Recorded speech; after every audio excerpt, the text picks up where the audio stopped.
श्री सरस्वती मैया की जय, श्री गरुड़ जी महाराज की जय। देखिए, वैज्ञानिक ये कहते हैं कि हमने ये खोजें की है, ये बात गले नहीं उतरती है, क्योंकि वस्तुतः जो खोजें की है वो हमारे वेद पुराण आदि ने की है। आप देखेंगे कि गरुड़ पुराण में जितना विस्तार से बच्चे के गर्भ में पहले दिन से जाने से लगाकर जन्म लेने तक का जो विवरण बताया है, वैज्ञानिक भी वही बताते हैं। तो उन लोगों के पास, हमारे ऋषि महर्षियों के पास जिनने पुराण लिखे हैं, उनके पास तो ऐसे कोई साधन नहीं थे। आजकल तो पेट का भी वो पता नहीं क्या क्या कर लेते हैं, तो उससे पता चल जाता है। पर उन लोगों को कैसे पता चला होगा जिनके पास कोई यंत्र नहीं थे? तो देखिए, हम आज गरुड़ पुराण के 6ठे अध्याय को पढ़ते हैं, जिसमें बच्चे के जन्म का पूरा विवरण दिया गया है। मानव किस प्रकार से जन्म धारण करता है। तो लीजिए, गरुड़ उवाच कथमुत्पद्यते मातुर्जठरे नरकागतः गर्भादि दुःखं यद्भुङ्क्ते तन्मे कथय केशव। विष्णु उवाच स्त्री पुंसोस्तु प्रसंगेन विरुद्धे शुक्रशोणिते यथायं जायते मर्त्यस्तथा वक्ष्याम्यहं तव। गरुड़ जी बोले, हे केशव, नरक से आया हुआ जीव माता के गर्भ से कैसे जन्म लेता है एवं गर्भ आदि दुख कैसे भोगता है, यह कृपा करके कहिए। भगवान बोले, हे गरुड़, स्त्री पुरुष के प्रसंग द्वारा स्त्री का रज और पुरुष का वीर्य दोनों जब इकट्ठे होकर गर्भाशय में बंद हो जाते हैं, तब यह मरने वाला प्राणी कैसे उत्पन्न होता है तुम्हें सुनाता हूँ। ऋतुमध्ये ही पापानां देहोत्पत्तिः प्रजायते इंद्रस्य ब्रह्मत्यास्ति यस्मिस्तस्मिन् दिनत्रये। प्रथमे अहनि चांडाली, द्वितीय ब्रह्मघातिनी, तृतीय रजकी ह्येता नरकागत मातरः। ऋतु स्नान के दिन से पूर्व ही यदि कामांध स्त्री पुरुष के प्रसंग से पापियों की उत्पत्ति होती है। स्त्रियों की ऋतु इंद्र की ब्रह्मत्या है। स्त्री 3 दिन अपवित्र रहती हैं, चौथे दिन स्नान के बाद शुद्ध होती हैं। पहले दिन वह चांडालिनी, दूसरे दिन ब्रह्मघातिनी, तीसरे दिन धोबिन के समान हैं। इन दिनों के प्रसंग में नरक से आए प्राणी उत्पन्न होते हैं। गर्भ में ब्रह्मा ईश्वर की प्रेरणा से अपने कर्मवश होकर जीव वीर्य के बिंदुओं में आश्रय पाकर स्त्री के उदर में जाता है। कर्मणा देव नेत्रण जंतुर्देहो पत्तये स्त्रिया प्रविष्ट उदरे पुंसुरेत कणाश्रय कललम त्वेक रात्रेण पंचरात्रेण बुद्वदम दशायन्तु कर्कुदः पेष्यंडम वा ततः परम मासेन्तु शिरो द्वाभ्यां गद्यम विग्रह नखलोमास्ति चर्माणि लिंगछिद्रोद्भव। स्त्रीभिः चतुर्भिर्धतीवः सप्त पंचभिः क्षुद्रोद्भवः षड्भिर्जरायुणा विन्तः कुक्षो भ्राम्यति दक्षिणे। एक रात्रि में यह वीर्य रज के मिलने से सफेद लाल झाग सा होता है, फिर पंचरात्रि में बुलबुला सा होता है। 10 दिन के भीतर वही बेर फल के जैसा हो जाता है। उसके बाद यह अंडाकार हो जाता है। पहले महीने में सिर उत्पन्न होता है, दूसरे महीने में भुजा उत्पन्न होती हैं, आदि भुजा और अंग बन जाते हैं। तीसरे महीने में नाखून, रोम, हड्डियां, चर्म, लिंग आदि छिद्र बन जाते हैं। चौथे महीने त्वचा, मांस, रुधिर, मज्जा, अस्थि आदि 7 धातुओं की उत्पत्ति होती है। 5वें मास से भूख प्यास लगने लगती हैं। 6ठे महीने जहर से लिपटा हुआ ही कुक्षी में घूमने लगता है। जातुर्जगदान्नपाना धेरे धातुर सम्मते क्षेते विमुत्र योर्गते स जंतुर्जंतु संभवे क्रमिभिः क्षत सर्वांग सोकुमार्यात् प्रतीक्षम मूर्छा माप्नुत मृत्युरुक्ले शस्त्रत्येह क्षुदितेर्मुहुः। और माता के भुक्त अन्नादि से बढ़ता कीटों से परिपूर्ण दुर्गंधदार माता के उदर गर्त में सोता है। माता के पेट में कीट आदि भूखे जंतु उसके कोमल अंगों को काटते हैं, जिससे घायल होकर बार बार मूर्छित होता है। कटुता क्षोष्ण लवण रुक्षाम्लादिभिरुल्बणेह मात्र भुक्ति रूप स्पष्ट सर्वागोत्थित वेदन उल्बेन संव्रतस्तस्मिन्नेत्रेश्च बहिराव्रतः आस्ते कृत्वा शिरः कुक्षो न भग्नभ्रष्ट शिरोधरः अकल्पः स्वांगचेष्टा यांशंकुंत इव पंजरे। जब कभी माता कड़वी तीक्ष्ण गर्म नमकीन रूखी कसेली एवं कठोर वस्तु लेती हैं तो फिर उनके स्पर्श से अंगों में वेदना होती है। जरायु से कसा हुआ आंतों द्वारा आवृत रहता है। वह नीचे सिर ऊपर की और पांव की टूटी पीठ वाला सिर को दोनों जानुओं से मिलाकर गोलाकार पिंजरे में कैद हुए पक्षी की भांति दुखित रहता है। तत्र लब्ध स्मृतिर्देवात् कर्म जन्मशतोद्भवम् स्मरन् दीर्घमनुच्छवासं शर्म किं नाम विन्दते। नाथमान ऋषिर्भीतः सप्तवद्रिः कृताञ्जलिः स्तुवित तं विक्लवया वाचा येनोदरे अर्पितः।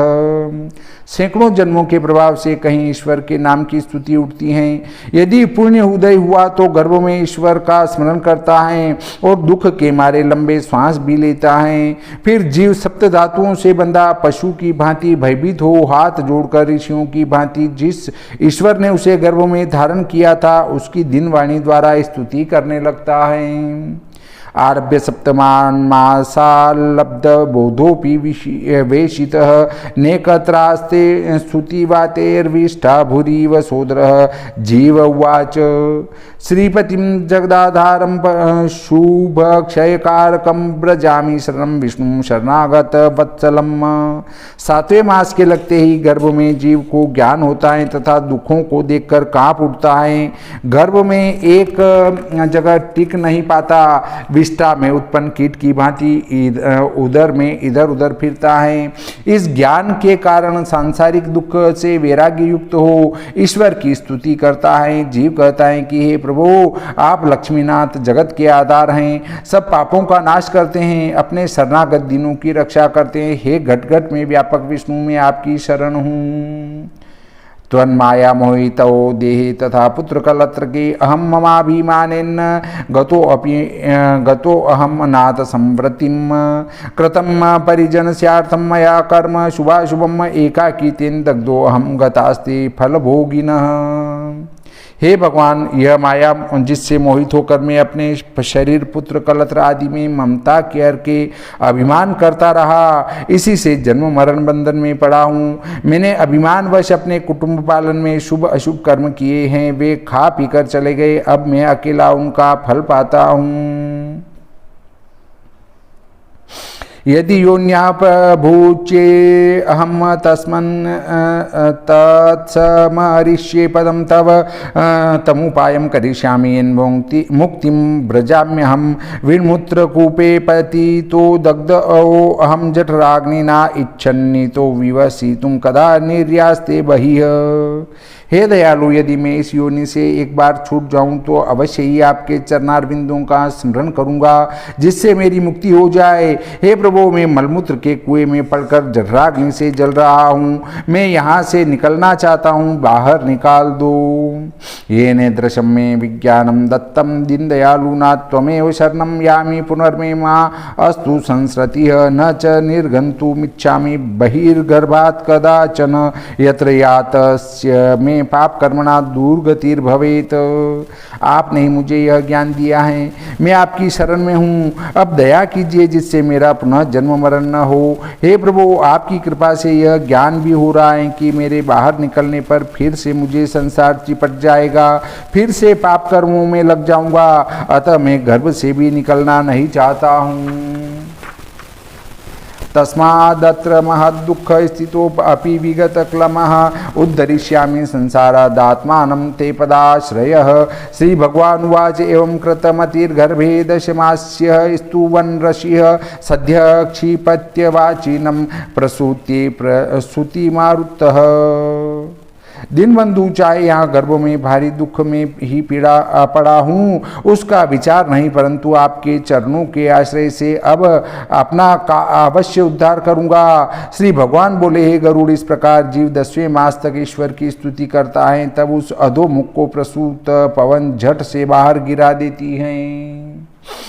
तेनावसृष्ट सहसा कृत्वा अवाक शिर आतुरः विनिष्क्रामति कृच्छ्रेण निरुच्छवासो हत स्मृतिः पतितो भुवि विन्मुत्रे विष्ठा भूरि चेष्टते रोरुयति गते ज्ञानम विपरीतां गतिं गतः। अधोमुख जीव प्रसूति पवन के द्वारा शीघ्र ही कष्टपूर्वक बाहर आता है, किंतु श्वास एवं प्रोक्त ज्ञान स्मृति जाती रहती हैं। बाहर होते ही विष्ठा कीट की भांति ज्ञान नष्ट हो जाने पर विपरीत गति को प्राप्त हो कहाँ कहाँ करके रोता है।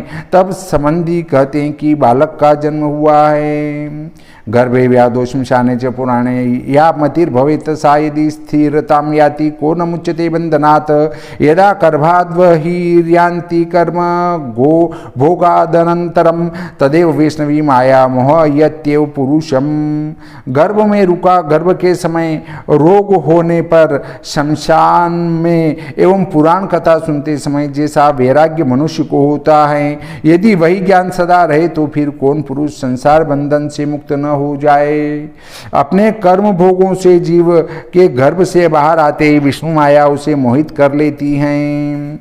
सदा माया स्पृष्टो न किंचिद्वदते अवश्य शेषवादी भवन दुखम पराधीनतया अश्नुते परंछंद न विदुषा पुष्य मानो जनेन स अनभिप्रेतमापन्नः प्रत्याख्यातु मुनीश्वरः। तब वह माया से मोहित होकर कुछ बोल नहीं सकता और बचपन के दुख पराधीन होकर भोगता है। इस दुख का मुख्य कारण यह है कि माता पिता बालक की इच्छा जान नहीं पाते, क्योंकि दुख एवं भूख में बालक बोल तो सकता नहीं, रोने लगता है।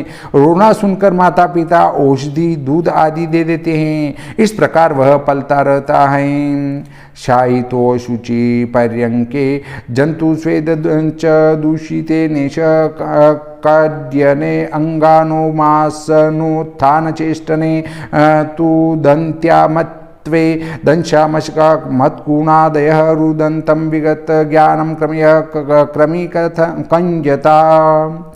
खटमल जूं आदि से दूषित बिस्तर पर सुला देने पर दुखी होता है, न अंगों को खुजला सकता न उठ सकता है।